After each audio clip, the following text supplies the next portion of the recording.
Welcome to my Mind Chimes. I'm back again, here to tell you all about Mamdani's great victory for the Democratic Socialist Party as they head to Congress with a new agenda, a fresh agenda, a young agenda. I'm Carl Cimini. Let's talk some history. Let's find out about socialism in the United States and its roots. It's not all that new, and it's not a dangerous thing.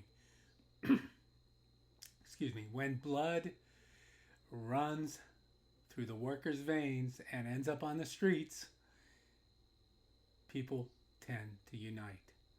Today, in the modern age, it's all about the economic battles of students and young people trying to just get a leg up in a capitalist system. So where did it all come from, and who is Mamdani's idol, maybe, or who planted the seeds of democratic socialism in America? Well, historically, we're going to take a trip through Pittsburgh's red thread and the long road to their congressional representative, Summer Lee, who is a democratic socialist. So, let me start. In the national imagination, Pittsburgh is often cast as a city of steel mills, blackened smokestacks, football dynasties, and industrial decline. Yet beneath that familiar narrative lies another history, one less frequently taught, but no less consequential. It is the story of a city where socialism was not a foreign import, an academic abstract, or a social media trend.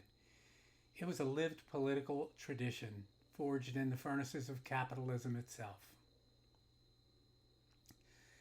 As democratic socialists and social democratic candidates gained traction in an increasingly dysfunctional two-party system, it is worth remembering that Western Pennsylvania was traveling this road long before it became fashionable. And if there is a contemporary political figure who embodies that tradition, it's Congresswoman Summer Lee, whose rise from community organizer to member of Congress reflects not a political anomaly, but a return to one of Pittsburgh's deepest historical currents. The story begins with blood.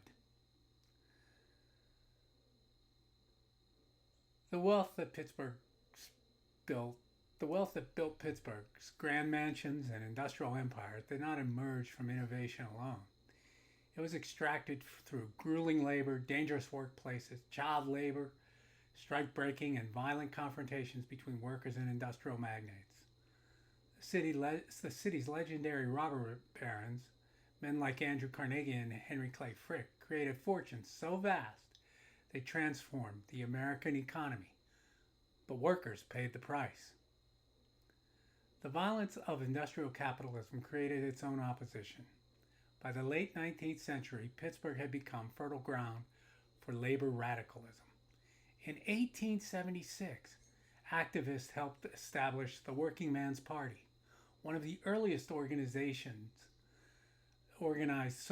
socialist movements in the United States. Workers packed meeting halls to debate wages, working conditions, and the concentration of wealth.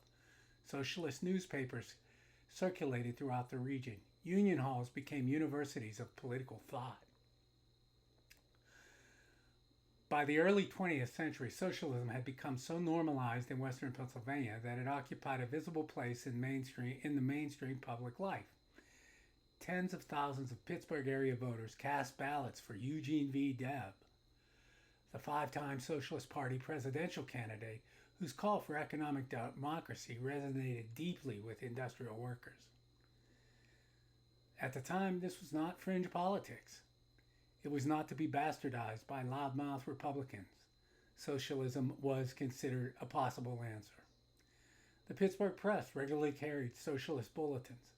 Nearby industrial communities, such as Turtle Creek and Pitcairn, elected socialist mayors and council members.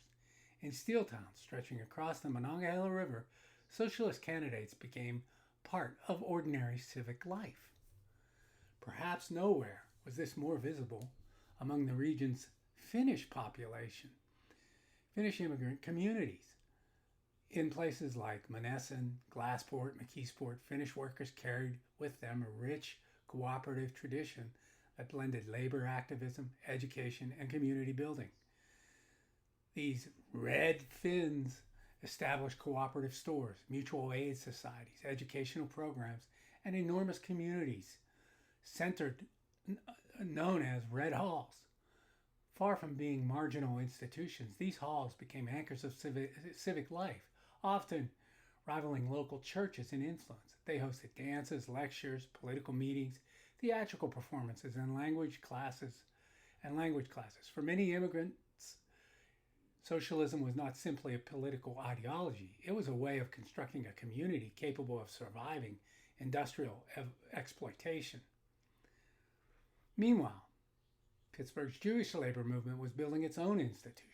The Labor Lyceum, founded in 1907 by the Workmen's Circle and Jewish labor organizations, became a hub of socialist education, cultural life, and political organization in the Hill District of Pittsburgh.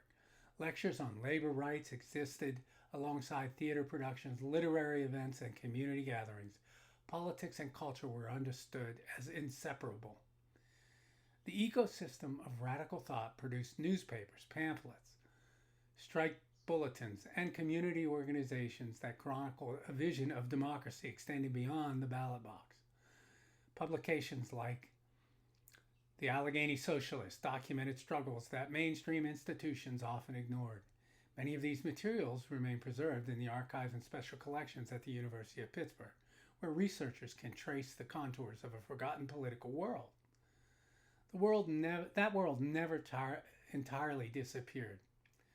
The Cold War drove much of socialist traditions underground. Red Scares, deindustrialization, and the collapse of organized labor weakened institutions that once defined working class life in Pittsburgh.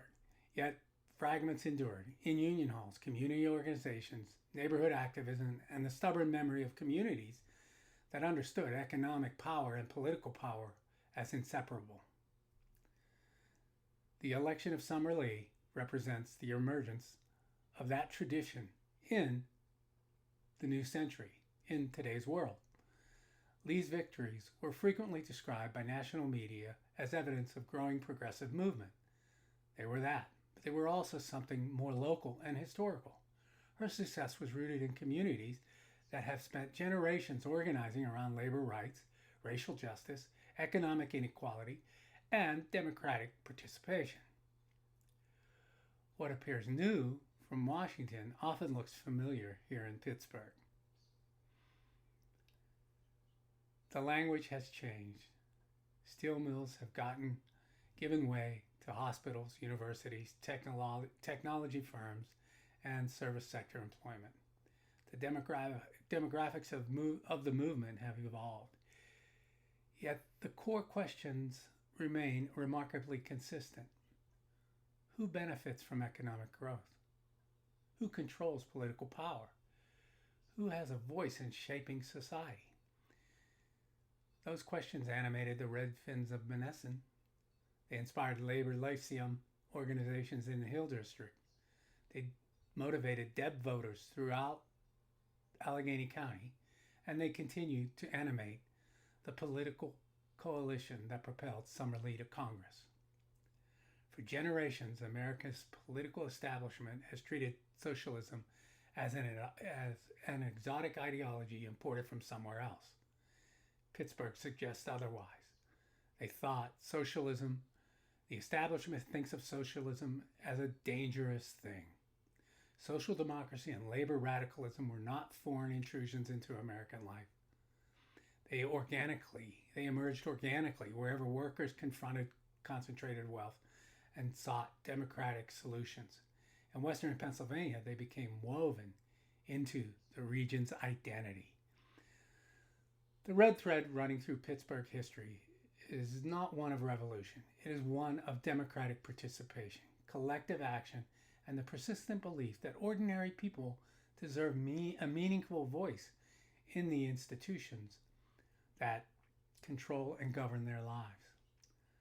Long before pundits debated democratic socialism on cable TV, Pittsburgh workers were already having that conversation in union halls, cooperative stores, ethnic community centers, and crowded meeting rooms besides the mills. Summer Lee did not create that tradition. But what she did was tap into the long history of Pittsburgh labor and diversity. She inherited the tradition. And in many ways, she is simply the latest chapter in a story that we Pittsburghers, have been writing for nearly a century and a half. Don't tread on the worker. The worker will stand up. And so we see Mamdani sending 3 socialist Democrats to D.C. That's pretty exciting for everybody, and I sense a change. Thank goodness Bernie Sanders has been alive to see this day, and hopefully moving forward in the future, people come to understand the historic nature and cultural importance of socialism for a normalized cultural life. And it's not about just work. It's not about producing capital. Socialism is about production, about people having a quality of life that is decent, and a quality of life that allows them to have a well-kept garden and free time for themselves. So anyway, I thought I'd give you a little background since Mamdani inspired the Socialist again, and let's hope it continues. I'm Carl. Keep up the good fight, and we'll see you next time on Carl's Mind Chimes. Like and support.